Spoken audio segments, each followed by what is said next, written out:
అందరికీ శుభోదయం. ఈరోజు మన యాక్టివిటీ మన చుట్టూ ఉన్న పండ్లను గుర్తించడం, పేరు తెలపడం. కార్యకర్త మట్టితో చేసిన పండ్ల చిత్రపటాలు మరియు సంబంధిత చిత్రాలను సిద్ధంగా ఉంచుకొని ఆధార్శీల పేజీ నెంబర్ 102, 103లో ఉన్న యాక్టివిటీని చేయించాలి. ఈ యాక్టివిటీకి కావాల్సిన వస్తువులు: మట్టితో చేసిన పండ్ల చిత్రాల పటాలు. వివిధ రకాల పండ్లు ఉన్న చిత్రాల కార్డులను పిల్లలకు చూపించండి. వాటి రంగు, రుచుల గురించి చర్చించేలా ప్రోత్సహించండి.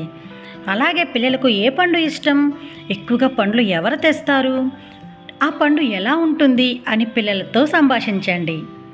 తర్వాత వివిధ రకాల పండ్లను ముక్కలు చేసిన చిత్రాలను జత చేయమని చెప్పండి. ఆధార్శీల 102, 103లో ఉన్న యాక్టివిటీస్ని చూసి ఉపాధ్యాయుల సూచనలు చదివిన తర్వాత పిల్లలతో ఈ యాక్టివిటీస్ చేపించండి. Thank you.